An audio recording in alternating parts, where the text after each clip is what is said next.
so many banger producers. I'd rather be like, hey, let's work together.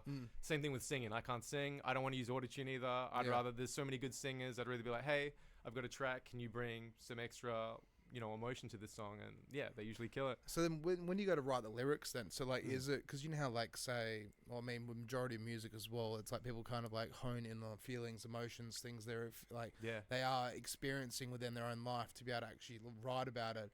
And then it's like other people around who their audience basically can like resonate with their lyrics. Is that how you go about writing your lyrics as well? Yeah, and it depends on the theme. So if it's a personal song about like a breakup, I'll just go through what I'm going through. Something about some aliens or cannabis thing, then I'll do a deep dive on as much research that I can, and then pull out like I'll just get dot points of like almost like doing like a school assessment, and then turn that into a song. So I've done that with a couple tracks. Awesome, though. Yeah, it's a good way to do it.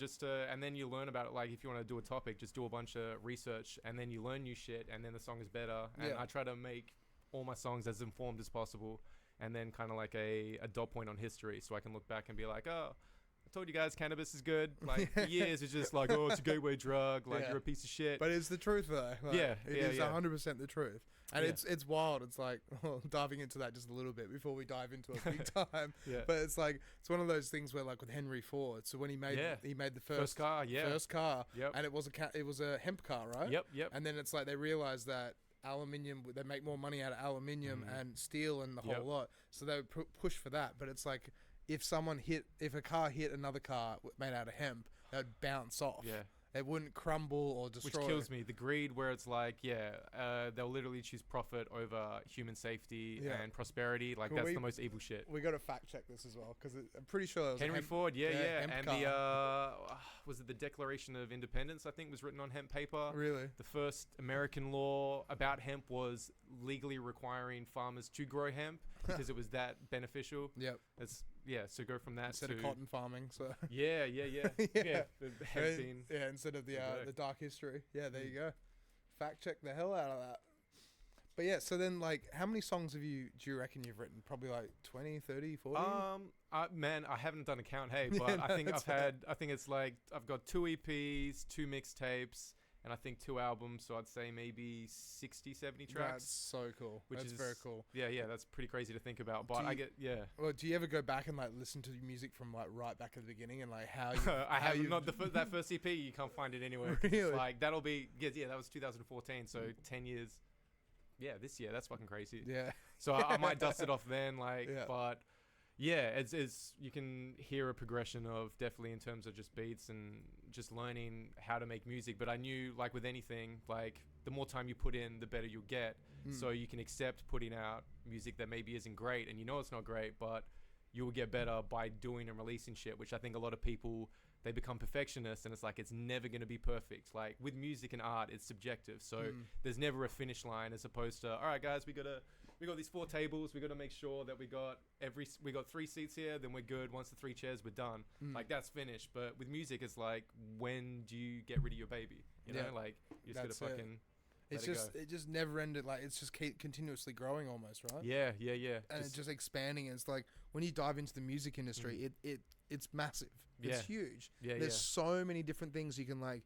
Even as you're saying, it's like you can work with different people, you can create different try and make different tracks. There's just so much involved in the music industry. Constant. But it's so enjoyable to be part of it though, right? Yeah, absolutely. So the highs outweigh the lows, I think. Yeah. It's just accepting that you're going to get lows. Yeah, that's it. I can imagine as well, like over your journey, you've met so many interesting and cool people and like done like crazy amazing things. Yeah, shit that if I would look back to when I first started, or even like, 17, 18, never performed or anything, like, oh, you're gonna do this, you're gonna meet this and that, and I'd be like, what the fuck, like how, like just by rapping. I'll be like, what do you mean, like rapping, like rapping along in the crowd, like that was my steez. But yeah.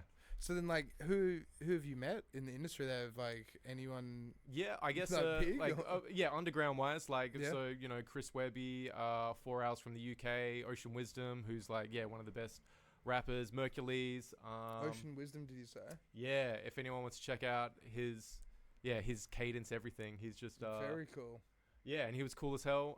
When they came, it was at the Dean or the game in Northbridge, and I think that was the same weekend as Pride Parade. Yeah, okay. Because there was just a flood of MDMA is just what I could gather. I was just walking around like in Northbridge earlier, and there was a lot of big pupils. I'm like, this is interesting. Go to the hip hop show, see a lot of people like gurning. I'm like, this is like weird for a hip hop show. Yeah. Like this isn't really the vibe, you know. Yeah. But it was cool. And then someone's like, it's Pride weekend. I'm like, okay. So eventually after the show, like, Wizzy and his crew, like everyone's on that same wavelength, and I'm just looking around like, what the fuck? Like, we're chilling like with him and his boys, and they're all cool as fuck, and like, it's just one of those things that. But isn't it crazy as well how it's like people that reach that like notoriety, that level of fame, like you know, this video itself 9 years ago, 12 million views. Yeah, it's like, you know, he's a bit popular, right? Yeah. But he's just a cool, normal chill dude, as fuck, right? And that makes it all the more motivating when you see people that you look up to and they treat you as an equal. That's it, and they're just like, another they're person. Just dudes. They're just like talented dudes who suck at their craft and. Things happen. It's hugely inspiring, and that's it, right? And that's where it is just so inspirational. Just because it's like, you know, someone that's starting out low and small, and then it's like you like bump into someone, you're like, damn.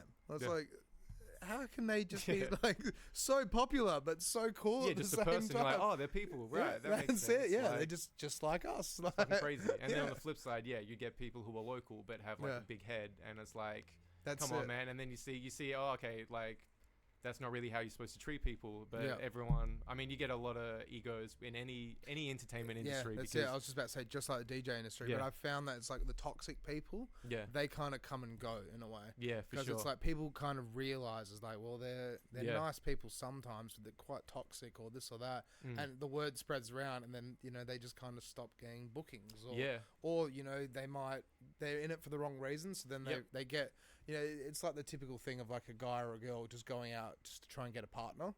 And it's like, you know, they just want to go and get the girls to chase after him, or the girl to get guys to chase after him, or whatever it is. But then they get the girl or his girlfriend or the boyfriend, and then they're like, well, what's the point of doing it anymore? Yeah, you know, have fun with that. You're going after the same groupies that are going after, like, because they don't care. Yeah. Like, once your bookings dry up, they're going to bounce too. Like, it's a cycle. But I think it's maybe the people who are in it for the wrong reasons, they're expecting fame or they're expecting this and that, and then it doesn't happen. They're like, fuck this. But then you see the people who are still around, it's like, okay, they love it, they appreciate it, and then they build, you know, a proper foundation. That's it. And that's the thing about it. That's exactly it. It's like the people that love the music, that love to be a part of it, they're the ones that do stick around and usually do great things because they've got their heart and soul dedicated to invested it. Invested in it. Yeah.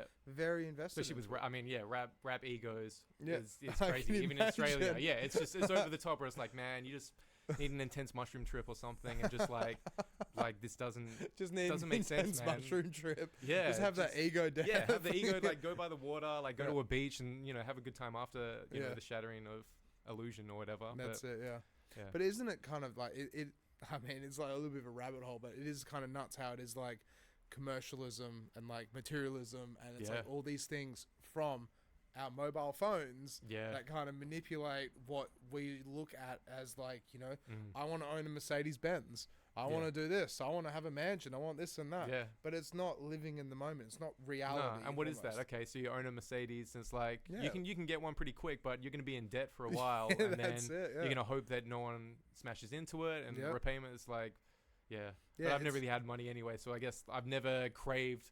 I just never thought of it as a realistic goal, you know, like I just want to travel. But that's it. You don't need money though at the same time. If you want to travel, I mean, sure, you need money to travel, but you can make it work. You can make it happen. And that's where it is like, you know, you can be humble or you can be, you know, the superstar. Yeah, which you can, and have fun with that. Have fun, which they do as well. I think there's a lot of romanticism involved with that as well, like the drugs, the highs, the girls, and it's like, but we've been fed that, I guess, for the last 40, 50 years. Yeah.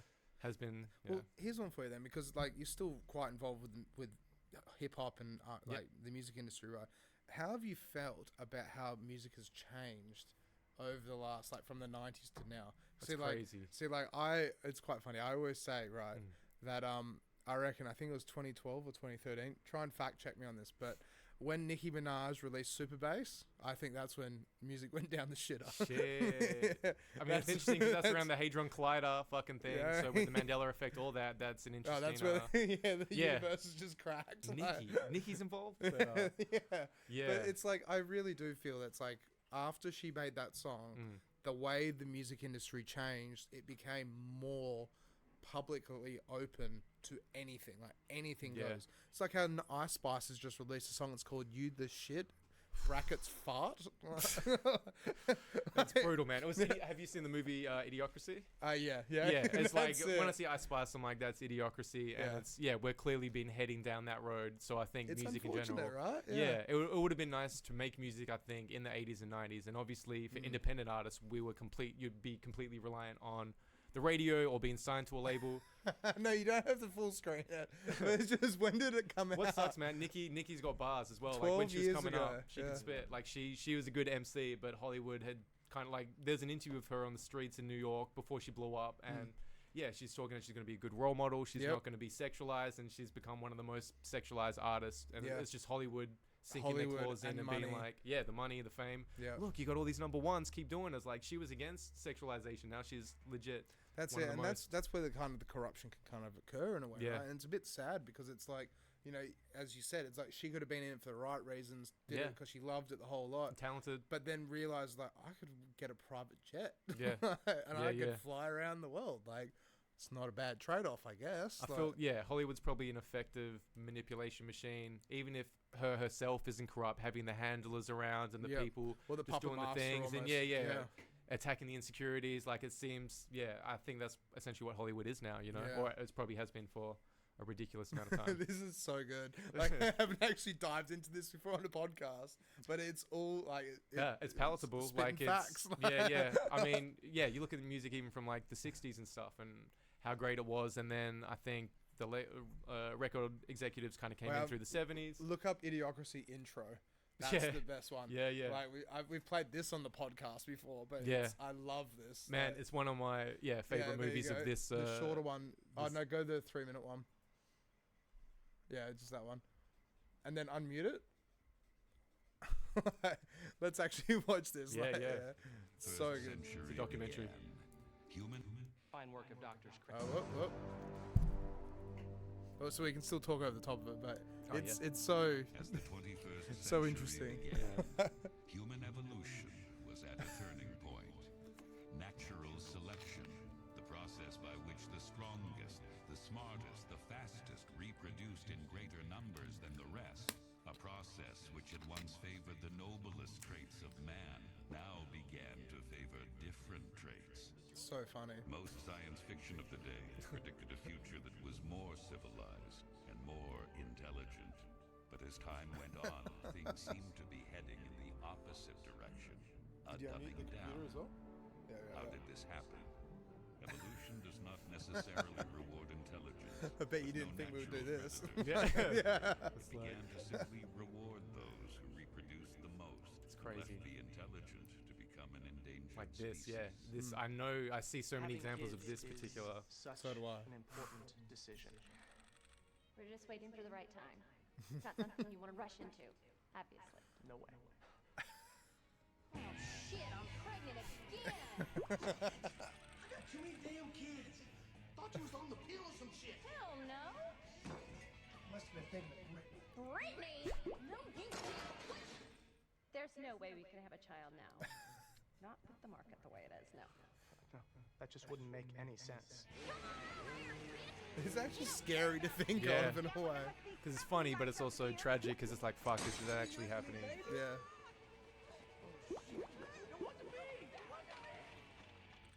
Well, we finally decided to have children, and I'm not pointing fingers, but it's not going well. And this is helping. I'm just saying that before I have in vitro, maybe you should be willing to... It's always me, right? Well, it's not my sperm count. Yeah! I'm gonna fuck all y'all! That's my boy. Cleavon is lucky to be alive. He attempted to jump a jet ski from a lake into a swimming pool and impaled his crotch on an iron gate. But thanks to recent advances in stem cell research and the fine work of Doctors Krinsky and Altschuler, Cleavon should regain full reproductive function. Get your hands off my junk! Unfortunately, Trevor passed away from a heart attack while masturbating to produce sperm for artificial insemination. But I have some eggs frozen, so just as soon as the right guy comes along, Yeah, that's enough of that. But that's it, and it's scary, right? But it's wild because it's like, from being in the music industry, it's crazy how it's like just watching a little intro for a movie that came out. When did it come out? It's like 2005 or 6. Yeah, that's it. And how it's like it's kind of like true. The music industry has gone in this weird direction, right? Yeah. Where it's like it's so accessible and so easy to understand, but it's so appealing to every audience almost. Highly manufactured. Like I wouldn't Pop be surprised music, if they hired psychologists and all kinds of stuff to be like, what is the most, like what melodies, what chords are the best, like. All pop stars are super attractive now, but you go back to like the 60s, there's some rough 70s, 80s rough, because a lot of artists become artists because they're rough people, rough around the edges, and expressing as a way for them to connect with people. Yeah. Whereas it seems, the pop stars are like this squeaky clean, toe the company line, not really saying anything with substance. Basically. Pussy. Yeah. Which seems to be the current one. Yeah, that's exactly it. And it's so interesting because it's like, where do we go from here? But then it's so good where it's like we have local musicians, local artists, and it's everywhere around the world, of course. But it's like still trying to hold up, basically, like, you don't have to dive down that pathway almost. Yeah. And, you can actually make music for the mind, the soul, and the body that it's good, like good quality tunes and lyrics and everything. But there's still like this overarching nemesis almost being able to go like, well, if you want a private jet, and be like a Katy Perry or something like that. Yeah. Come along for the ride. Sign this contract, sell your soul, which, it seems like there's a lot of that. Like, See, it's wild as well. So, like, a good friend, my brother, one of his original bandmates, when he was younger, his dad was in a band called, I can't remember off the top of my head, but they actually got approached by Disney to try and get the son to sign up for the Jonas Brothers. And they read the contract. And apparently we're like, nah, we can't do that because the son will have to go to Disney school and do this and do that. Yeah. They literally take over. Yeah, that's it. And then it's like, we're going to make a lot of money out of you. And so... And it doesn't matter if the kid ends up, like, by the time he's 28, like, heavy on drugs and, like, psychologically fucked. Like, look at Justin Bieber. Like, literally, all those stars, like Britney now, like, it's pretty sad seeing her Instagram. There's no comments. She's just dancing. I feel like... Can we pull up the video of her playing with the knives? But we'll talk over the top of it. It's like, I feel bad for her because, like, it's just... She's just... Yeah. She shouldn't have footage like that. She should be with her friends or whatever, like, with her kids, her family. But I imagine, the Hollywood people, they regiment your whole life. Like, you're essentially... Yeah, see if you can find the video of her playing with the knives. But that's it, though. There's a lot of photos of her. That's why I was like, there's theories just like whether she actually runs the account and what's going on. But so then, I think it's that one. You can mute it though. So with the music though, so like, what has always been your goal and ambition for creating music? Like, like everyone's always got something that they want to do it for. So like for me, DJing is to create smiles, memories, dance, people dancing, people having fun, just like for one of the most heartwarming moments I've ever experienced in my life, right? So I was DJing at a place called Long Chimps, and I had some lady come up to me and said, this song you've just played, me and my husband, it was our first dance, can you play it again? And they did, in the courtyard at Long Chimps, they danced, their first dance, in front of everyone. And I was kind of like, I was just sitting there like, okay, I'll play it again, played it again. And for them to get up and do that, it was just so amazing to see, so cool. But then that's one of the reasons why I do it, because I love that. What about you? Like, what's your ambition? I guess, connecting with people, like the power of music or, any kind of art is you're going to connect with strangers that you'd otherwise have no connection to. Yeah. So I guess when I started writing, like I wanted to play new towns and just go to new areas outside of Perth. And that was kind of the goal. Like if I can do that through music, I can see all these places. Doesn't matter if the money's not great or anything. Like if I can just travel through and release my music, then that's I'm happy, you know, like...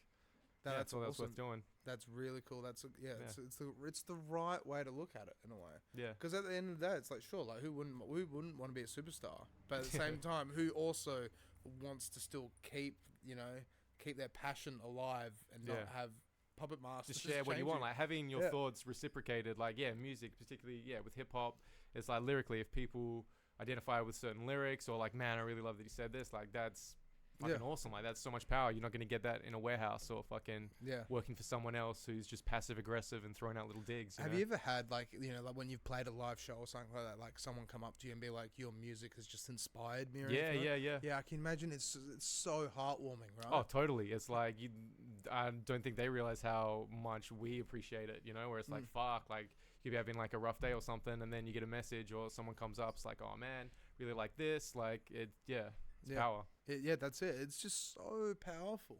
How many gigs do you reckon you've probably played in total? Like, too many to count? Well, that's the thing. I remember when I first started, I was like, I'm going to keep track so that way I know the number. And I was waiting on a laptop, and I've got a laptop, like a new laptop here, and I was meant to do that. So I was actually going to have a list. But I'd say with hip hop, it's weird because, you know, I've got like metalhead friends and acoustic guitar friends who smash gigs like 5 nights a week, 4 nights a week. Whereas hip hop, you're not really doing, even like the top dudes aren't really doing even weekly gigs, you know? So it's like, it's more sporadic. So I'd say 50 to 100 gigs, I guess. Yeah, still, that's awesome though. Because then like, you know, with those gigs, as you said, like, would you do like 10, 15 minute spits? Yeah, anywhere from, it could be, maybe like a 1-song cameo, 15-minute set, 20-minute set, 30, 45. Damn, really? Yeah, 45 is probably good. I wouldn't really want to do, I don't think I have like an hour of bangers, you know, like 45 is like, that's a full, like a big support What slip. is there any videos of you like live on stage at all? Or Yeah, there would be. Can we pull them up at all? Cause, Yeah. Because like being on stage for 45 minutes, spitting, like, obviously you'd have breaks and stuff and you'd drink some water, but you're trying to figure that shit out. You must be buggered after that. Yeah, it's treating it like a workout essentially. So I'd be like, all right, at the end of the song, got the DJ here, that's when I go grab my drink, and like there's little bits, and then I chill. And if it's a really intense song, like a really strong one, I'll try to have something a little more gentle or something that at least gives me like 30 seconds to catch my breath. Whether the DJ's doing something or there's a hype man on stage. That's awesome. That's such a good way to do it though, because like you know, so like I was actually talking to my friend about it today, like Angie, where it's like with DJing, it's like, you know, over a 5-hour, 6-hour set, you take people on a journey. You know, you bring it up and bring it down. But then through a 45-minute set, that makes so much sense as well, where it's like you could be basically yelling into the mic, and then you want to go back to a chill part, because then that way you can catch your breath and actually recoup and then go back into it almost, like to ride that wave and also take the audience on that journey. Yeah, and that's why a hype man in hip hop is so important. So if you're really going hard and you're bouncing, having someone to just do the end line, do the backups, like that helps so much. And even just live, it's better than one dude walking along the stage for 45 minutes. So what's this video here? Are we? This is with So Far Sounds in Fremantle. This was. Can we actually play it with audio if that's all right? Like, yeah. So this is the track What Matters, which isn't normally in the sets. This is about the George Floyd stuff that went down. Oh yeah. So this is more chill, and this is more like normally I'd be moving around, but everyone was seated down, so I just kept the mic stand in front.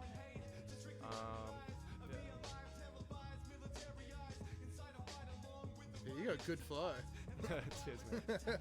But it's weird performing hip hop to people that are sitting down. Like I was like, you're usually bouncing around, so I'm like, oh fuck, I'm just gonna sit still. And for the ADD, that's a hard thing. Yeah, I can imagine. Yeah.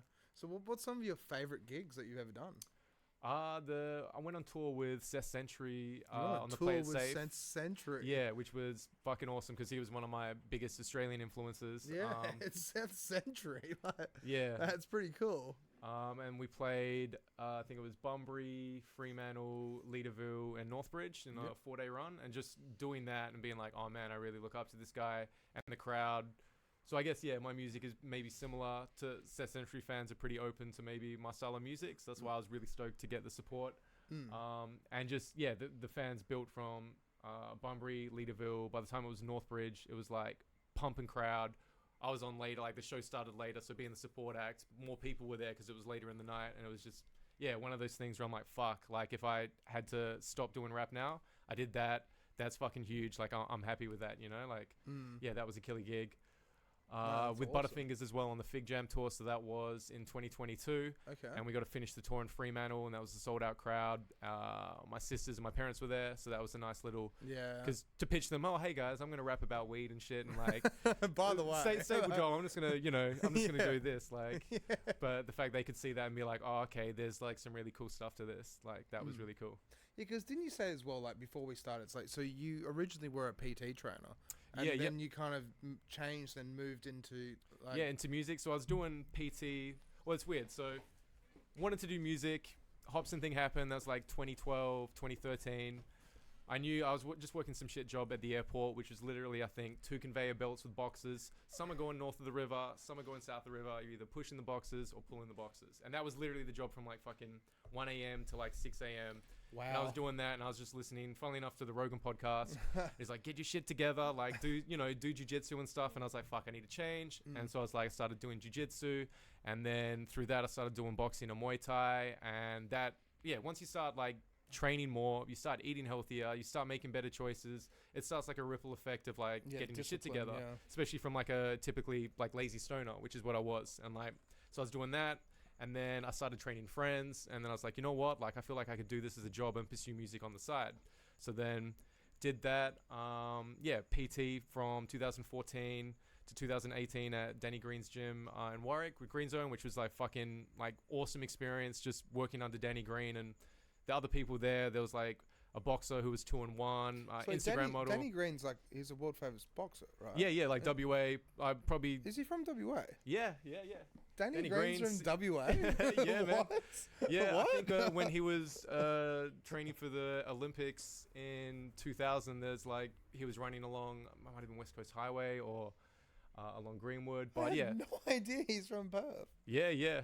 That's proud repping. nuts. So yeah, he opened his first gym, Green Zone in Warwick in 2014. And I just finished my PT course, and I was just like training people independently. Applied for that job and got it, and just being involved with that, because it was like it's top of the fitness industry essentially. Yeah, that's it. And I'm just looking at all the other PTs, and there's like a boxer, Instagram model with fucking 500,000 followers, scruffy old me, just like, hey, it's like fucking, what's so I was just, going I can't on? believe I got this opportunity, like.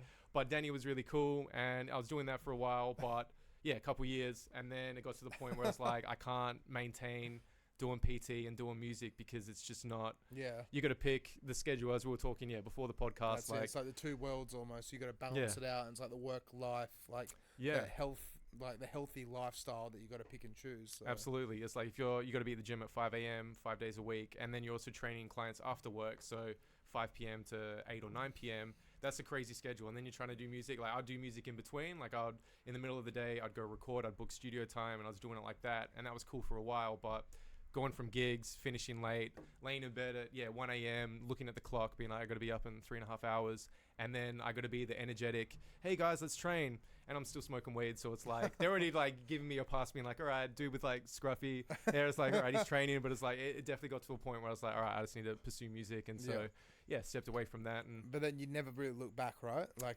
so one of the best decisions you ever made. For sure. It's not from a financial stability point, but from like I can always go back to PT. Like I could gain 50 kilos, fucking just destroy my body, and I could still train myself back to health, become a PT, and use that as a story to get me back into the industry. So it's like I still train, I still eat healthy and all that kind of stuff, but it's not my main passion. Like you take on so many other people's problems and the pressure of helping them deliver, that really needs to be your whole focus, whereas music is like it's the same thing. And I guess I just want to rap. That's it. Want to rhyme words, Very, very cool. So then, like, for people that would like to, like, say, because I can imagine you're an inspiration to some people out there, right? Like people that want to break into the industry, and like, you're well established and stuff. What would you say is like good starting point for someone to try and break out into the hip hop industry? Like, well, I guess we're in a pretty lucky time with technology. So social media is pretty messed up in terms of manipulating anxiety, probably fucking with people's sleep schedules, staring at the screen, all that stuff. But we also have a library to almost all known human knowledge at our fingertips. So you can literally look on how to rap on YouTube, and someone will break down, these are like, just study the art form. Like I kind of treat it like a sport in that, how do you get better? And I guess maybe that was from studying PT. What are your weaknesses? Okay, we need to work, you need to develop that. It's like, okay, so for hip hop, it's just write, just keep writing, write every day. Like I'll try to write something. It might be one sentence, right? Like freestyle is a good way to get your skill up, get your confidence up. Because a lot of people might write raps, but they're not really practicing out loud. They're too nervous to perform in front of anyone. So they're reading off the screen, and then by the time they do it, you can hear that it sounds like they're reading off the screen rather than I've memorized it. This is my shit. Boom, and that makes a big difference, and that makes you stick out from the sea of rappers, I guess. Well, so that's it, and that's where it's like the whole freestyling idea is behind it. It's like being able to bring that level of energy on stage right away. You forgot your straight. shit. Oh, you can't remember. That's cool. Like, you freestyle. Just keep going. Acknowledge that you fucked up and keep going. Like, I feel, especially for me, freestyle has helped me in so many, like, get me so many opportunities just being able to do that. So I feel like if you want to get into hip hop, learn how to freestyle, because it literally costs nothing. You can do it while you're driving to work. You can do it in the bus. You can do it in the shower. Like, that's a way to get your own kind of skill, because you'll naturally start rapping a certain way. And I think when we all start out with anything, you might just imitate who you idolize. Yeah. Whereas the more you put into it in time, over time you'll develop your own shit. That's exactly it. And that's like what they say with production as well. It's like you got to develop your own sound. Yeah. And that's where it's like I've said to a few people, I think pretty much on this as well, on the podcast, where it's like, you know, you got to reinvent the wheel almost sometimes. You know, you got to be the next Flume. You got to be the next, you know, Diplo or something like that. But at the same time, you don't have to be the next Diplo, or Flume. But it's because they're so unique in what they do. It's like you gotta keep at it, chisel away at it, and then you can be your own artist almost, instead of just being another tech house DJ. Yeah, exactly. And part of that might be having multiple influences. So a lot of musicians and artists who have broken out, they're like, you go into their history and they're influenced by a whole bunch of random shit that is different to the genre that they're popular in. It's like, I feel like there's something to that. Having a cross-pollination of styles will make you stick out, rather than here's another rapper looking the same, rapping the same, like, it's like, that's just the same old shit. Like, but see, that's where it's wild as well, because it's like when you say compare, like, say Earl Sweatshirt and Tyler the Creator, and you compare them to classics like Wu-Tang, it's like they're completely different. But they're similar almost, but they're different. There's a way, they're kind of stripped down raw beats, or I guess, when they were together and stuff, like, it's crazy. But Tyler's definitely gone off and created his own thing, and just, same with Childish Gambino. Like, they developed over the albums, and it's like, you couldn't have compared, like, Childish Gambino was like a comedy rapper, like, when he started, it was EP, he was just doing it as a side thing, and like, and then it blew and it became his main bread, and that was just him sticking to the craft. Yeah. So, with like the pursuit of like getting gigs and trying to, like, you know, because in a way because obviously, like, you know, I come from the DJ industry, so it's kind of like, you know, getting my head around a bit. But it's like, so like with DJs, you know, I always got told when I first got into the industry, it's like, you got to be a business manager, you got to be a marketer, you got to be a video editor, you got to be a graphic designer, you basically got to run your own business. And it'd be very similar with the hip hop industry as well, right? Yeah, yep. But then it's like, it's almost a different market, but it's the same market, because it's still similar, music. Similar template, for sure. Yeah. And then so with that, it's like, with the way you've like developed over the years, what are some of like the, you know, the interesting things that you've, like, you know, bumps on the road that you've had to kind of like learn and like try and figure out to actually, you know, I think progress? Maybe when people get into it, they think with rap, I just need one good song and I'm gonna blow up and people are gonna put me on. And it's like, it's really not that way. That's like everyone sees themselves, because everyone essentially is living as the lead actor in their life, and it's like everyone is jockeying for that spot. So for the most part, people aren't going to put you on whether you're good or not. Like, they're focused on their own shit. So if you build your own thing, then weirdly from that will give you more opportunities, which doesn't make sense at the start. But it's like, if you're supportive and you're helping people, just naturally they're going to want to help you. And then before you know it, you're like, oh shit, 6 months later, 12 months later, oh, we're all individually doing stuff and we're all still cool. And it kind of comes like that. See, I like that answer, because that's basically it. You know, you go out and you focus on yourself, but you still help others. Yeah. But you're not in it just for yourself. You're just building on your own skill, your own craft. But then also at the same time, if people want helping hands or whatever, and just be part of the community. It's essentially, again, which comes back to the hip hop essence, which was bringing the community together. And I think rather than being the jealous competition, there's only so many seats at the table, is like, help people, and then in turn, like, just the universe kind of rewards that. I think, like, the universal algorithm, like, if you're positive and you're not a piece of shit, good things eventually do happen. Like, see, I've always believed in that. Like with karma, it's like good things happen to good people. There's no reason to be a bad person, really. No. But then that's where it's like, you know, the 7 deadly sins kind of come into play. Yeah. Where it's like greed and gluttony and the whole lot. And and that derails 100 people who are good people, but then their own demons get them. I've seen that happen so many times, and people who are more talented than me, who haven't been developing, and I know it's just, alcohol seems to be a motherfucker. Yeah. certain drugs, bad relationships, Band-Aid babies, all kinds of stuff that happen that just kind of derail a bunch of momentum. And Band-Aid babies.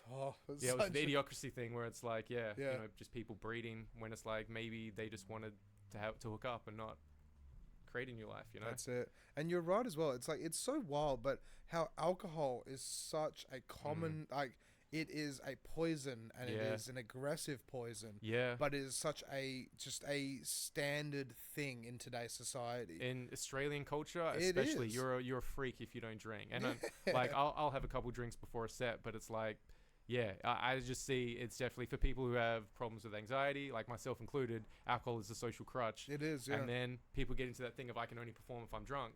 Or I did a really good set. Now I'm going to get fucking blackout drunk, and now I'm going to make a dick of myself. I fucking burn my bridge with the venue, and I don't even remember what happened. And I've seen that happen fucking heaps of times as well. And it's just, it does happen. It's, I guess why I like cannabis, because you're not really gonna message your ex like really high, like, babe, look, we need like any of that shit. Take me back. Or like you have an enemy, you're not gonna say some heinous shit. Like whereas alcohol definitely brings out the worst characteristics in people. Yeah. But it's hard here in Australia because it is. You got to drink, mate. What are you talking about? It's like I have, but it's like it fucks up my skin, like the hangover, the sleep, everything gets affected. See, it's crazy as well because my brother's actually been, I think, 3 years sober now. But every time he goes out, people are always like, "What do you mean you're not drinking? Get yourself a drink." Even my parents will go out for a dinner, and it's like, "Why don't you have a glass of wine?" But it's like he's chosen to not drink anymore, and that's his own decision. And he's not weird for that. That's it. It's actually a good thing. It's it's a social norm to drink. Yeah. But it's so much healthier just to not drink. Yeah. And just have a juice or a water or a fucking kombucha. That's it. Yeah. That's exactly it. So then, like, with the way the music industry is developing here in Perth, like, are you helping to put on events or anything like that? Yeah. So we've just done a bunch of shows for Fringe Festival. So Mad Fap Mania, we did our 6th season, which featured 6th season. Yeah, which is cool. Can we pull that up? Yeah, feel free. So our Mad Fap Mania 6 was at the Hyde Park Hotel. And the way it is, it's like an ADHD-friendly showcase. So 60-minute show with a dozen artists. So there's rapid-fire sets. They might get 2 songs like dance, hip-hop, comedy, the Battle Roast Championships, which is a mixture between roasting, battle rap. Lucian Blackson. Yeah, shout-outs Lou. Fucking, he held it down on the decks. Love that guy. SPL pictured there. ADM, who's a rapper and dancer as well, like fucking phenomenal dancer. The belt we got there, the Mad Fap Battle Roast Championship belt, currently held by Sean Shock Cubit, who's a comedian / he was actually in Perth City Battles back in the day, and that's how I knew him. And then when I was doing gigs, I noticed he was a comedian, and then he got on board from the first Mad Fap Mania in 2017, and we've been going since there. But basically with Mad Fap Mania it's all genres, all kinds. Like we've had Tempest Rising play, big metal band, all different style sets, short and rapid fire, and it's just ADD as fuck, but in a good way. Is that what you mean by ADD as fuck? Is that ADHD friendly format? Because that's like, because people like you go to a set and you don't know anyone on the lineup and you're there for 3-4 hours. That can kind of drag. If there's a band with 30 minutes and you don't really know any songs, it's like whereas an hour show is like, all right, you're gonna see 13 artists in 1 hour.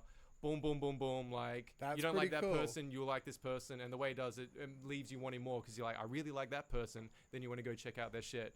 And it's just all colors, shapes, That's a good way to do it. It's a really good way to do it. Because you're 100% right. It's like you can buy a ticket to go see a band you never heard of. And you go there and be like, I'm just like, I kind of want to go home. It's like an hour. An hour's cool. That's, like, I spent $40 on this ticket, and it's like, watch the whole thing. But then you might walk out and be like, I'm not too into that. Yeah, I'm flat, and then I'm not going to come out to a local gig now because it was a drag. So I feel like now in this era with the scrolling and the dopamine feedback loops, like shorter shows are probably the go. Yeah.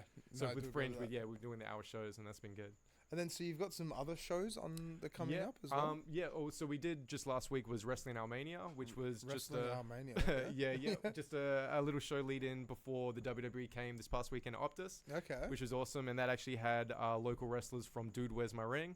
And Dude Where's My Ring. And they're awesome. Feel free to check them out because it's crazy shit. The event they had on Saturday, there was barbed wire chairs, a pile driver onto fluorescent lights on the concrete, and just real, heavy hitting dudes, like blood, just straight up brawling. Really? We had that headline our show at the Leaderville, the Vinyl Cafe. So we had comedians, some rappers, and that was headlined by a Dude Where's My Ring bout between Jared Slate and Felix Young. Just and quick shout out as well to Tim Preston as well. It's such a good dude. Timmy, yeah. So I love that guy. This is who I went to WWE with on the weekend, so we were just fanboying out the whole time. Yeah, I'm not surprised. He loves his wrestling. Oh man, yeah, it's crazy how many artists do like wrestling. I guess because it's like the weird, it's a weird art form, you know. So it attracts weird heads. Yeah. No, it's very cool. But yeah, this was last week, so that was the last show in Perth. I'm actually going over to Brisbane this weekend to support Mad Child on the Sunshine Coast. Really? Is there an event up for it at all? Yeah. So for the Sunny Coast, that's a daytime gig as well. So I think I get in Saturday morning, and then go straight there. So that's going to be interesting. But I think I'm just going to slam 2 coffees and fucking and then just get up and have a bit of fun. Maybe sunglasses on, just like the douchebag fucking rock I've star done that thing. so many times as well. But it's like people acknowledge, they're like, all right, man, he's doing it. You know, like, that's it. It's actually been so funny. I've gone and DJed in Scarborough before, and it's like I think it's like 9 p.m. still wearing my sunglasses. I'm just like, I am buckled. And so like honestly, the sunglasses, even just being baked, like having sunglasses in public just takes a lot of the stress out. I'm like, that's okay. That's it. It's like what's the term for it? It's like you put the shades on, and the world disappears.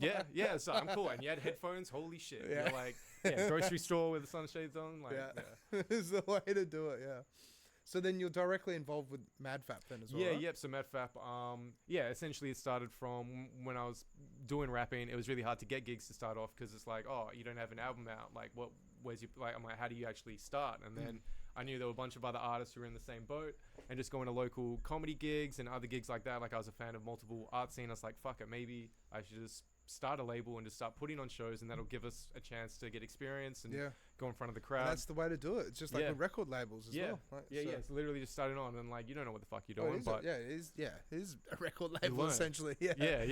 That's it. And then it was just growing from there, and then it's gone from our first show was at the Bar 459 December 2015, and then from there, we've been going through, and it's been a lot of fun. Yeah.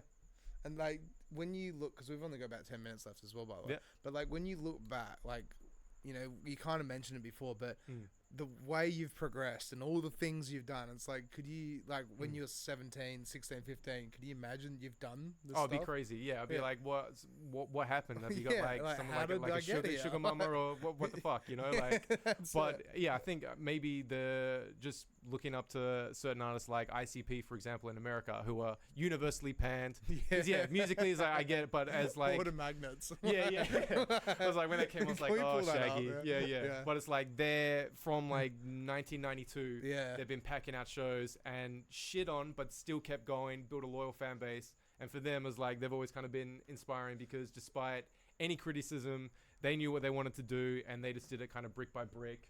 And while so many bands have come and gone, they're literally still around today. Yeah. And it's just like... It's crazy the cult they've got following them, though. Like, Insane Clown Posse, they're huge in America. Yeah. Like, literal, like, more than 1 million fans, like, still to this day. And it's like, that's pretty crazy. And just having the Juggalos, it's like they all dress up. Yeah. Just they all dress up like that. And it's just, that's their thing. They're ICP. And they're massive wrestling fans. So they host their own wrestling show. They do the Gathering of the Juggalos, which is a giant music festival, which bucket list wise, hoping to play either this year or next year. Really? Yeah, because it's like, fuck it. There's another thing in terms of like, all right, what do you want to do? It's like, I would like to play the Gathering of the Juggalos. I feel like that'll be like, if you do that, you should come back on here so we can just pull up the videos and talk about it. That'd be so cool. You go hang out with some Juggalos. Yeah, because like I know a bunch of Juggalos, and a bunch of Juggalos are into my music, and East Coast Alien, who we do music with as Coneheads, and they're some of the most fucking genuine good dudes, you know, like. But so are there actually Juggalos here in Perth? Yeah, Juggalos fucking everywhere. They played in Fremantle in 2013, and it's legit one of the best gigs I've like seen. And there's people who went to that gig who aren't. I see they're like, I'll just check it. They're like, that was a fucking crazy show. That's like a hot crowd of. Yeah, Juggalos are out. They're just not really. You don't really see them. They're not going to paint their face at IGA, you know. But that's it. They're around. Yeah. That's so wild though. That is so wild because the way they do it is like they do their own merch. They do all their shit. They do their own shows. They do weird shows. They do shows on fucking boat cruises, wrestling events, all this stuff, and they just keep doing it. So for me, that's always been an inspiration with MadFap. I'm like, okay, they've done it. I'm not doing the wicked clown shit. I'm just doing MadFap, which is its own thing. And it's like, it's plausible. It's just doing shit brick by brick. One new city. Okay, just put out one song this month and just kind of build it like that. And I think that's where I'm at now. Is just by doing that and like not really looking back. Just keep building. Like.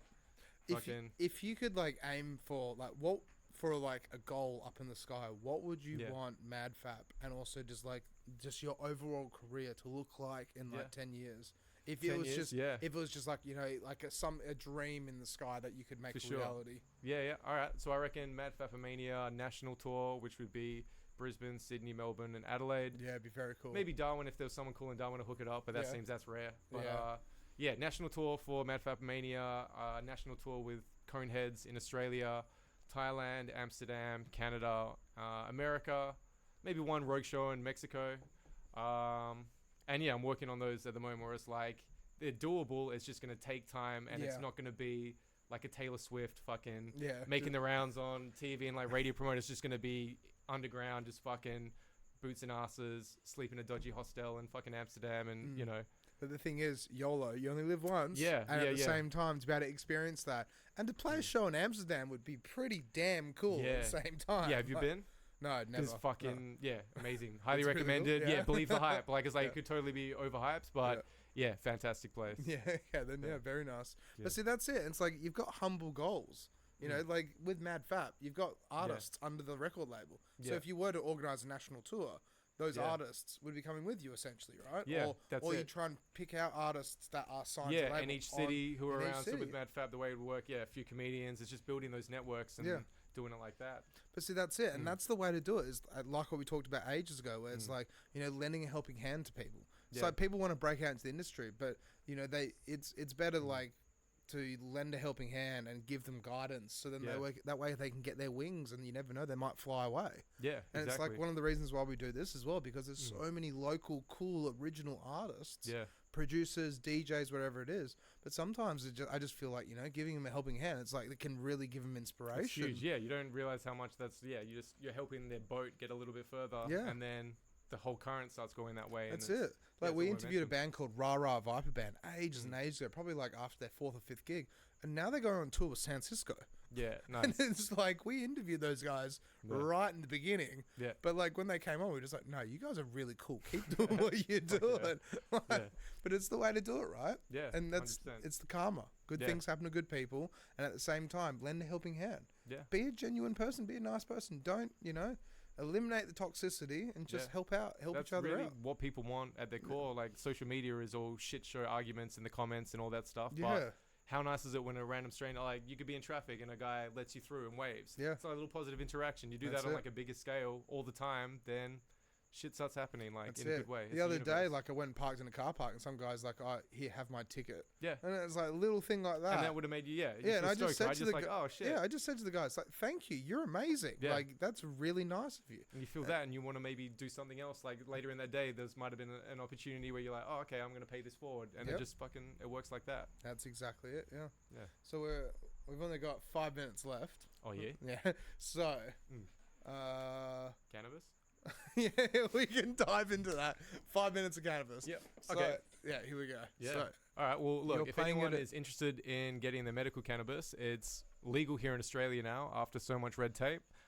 Canberra is the only place or the ACT, where it's recreationally legal. And I think that's due to the politicians or whatever politics is involved there. But if you do want to get medical cannabis, there's a few different ones. Alternaleaf, Relief. The one I go through is Medican with 2 N's. And it's really easy. You can go to medican.com.au. You book in a phone appointment. You get in contact with a doctor. They go through your medical history, so you don't need a doctor's reference or anything like that. Like, for me, I use it for ADHD, anxiety, and just to help me get to sleep. I mentioned on the phone consult that I've used black market cannabis, and I found that helped. And I was interested in trying oil. So most people who are using cannabis, I'd say, are probably smoking flower, which is fine, and that's a good way to do it. But CBD oil is definitely something people should really look into in terms of your immune system, anxiety, sleep, everything. Like, it is really like a wonder drug. So CBD oil and flower. So I'd recommend people ask about CBD oil, ask about THC oil as well. Like, that's actually a good way to get a buzz. But any questions you have about the that's medical? The thing about it, though. It's like when you look at it, it's from the ground. It's a plant. It's not created in a lab or anything like that. Or it can be, you know, in hydroponic setups or whatever, anything like that. But it's like there are so many medical benefits for it. It's crazy. There's so many medical benefits for it. Yeah. And the way it can actually even it doesn't cure cancer, but at the same time it can put it into remission, and it can actually help squish it out a little bit. Yeah. But at the same it's mind-boggling how illegal it's been and frowned upon. Yeah. But there is so much evidence to showcase how good it is for you and all. Yeah. Even if you're even if you're just taking CBD oil, and it's actually not giving you psychoactive effects, just like you said, it helps your immune system and stuff like that. Yeah, and it does take away, like, CBD oil I find has really helped with anxiety, and it's good for the morning. And if you're worried about being pulled over, if it's CBD with no THC, it's not going to come up on your saliva test. Yeah. So that's one of the last laws, really, is the drug driving laws of it just being in your system. But that's going to change, and the Greens are doing a push for that. I know that's happening in Queensland as well. But see, isn't that just so silly? Because it's like you could smoke it 4 days ago, and then you go and do a saliva test, and it points up, and it's like you leave your car on the side of the road, even though you're completely sober. Yeah, you could do heroin, and it's not going to show up on a saliva test, but cannabis is, because it stays in your system, and it stays in your system because THC binds to your fat cells. Exactly. We have an endocannabinoid system, and it's tetrahydrocannabinol. Yeah. So having an endocannabinoid system, cannabinoid is literally in the term of our system that is about our immune system. So it's like, clearly cannabis is not some poison that we're desperate to fucking sweat or piss out like we do with alcohol. Yeah. Like where you break the seal, constantly go on. Like, yeah, it's definitely something people should consider. And yeah, if there's anything, just hit us up. But don't hit me up directly for weed, because I'm not a plug, and I won't be a plug until a dispensary is going to happen. Yeah. Ideally at the end of this decade. Yeah. But we'll see what happens. Well, fingers crossed. It'd be so interesting to go, because like, have you ever seen the South Park episode? It's like they turn an old Integrity. Integrity weed. Yeah. They turn like an old KFC joint into it. Yeah. And it's like, what is it? Like Randy sticks his balls in the microwave, so they're enlarged. Yeah, so he's got the wheelbarrow. Yeah, that's fucking, it.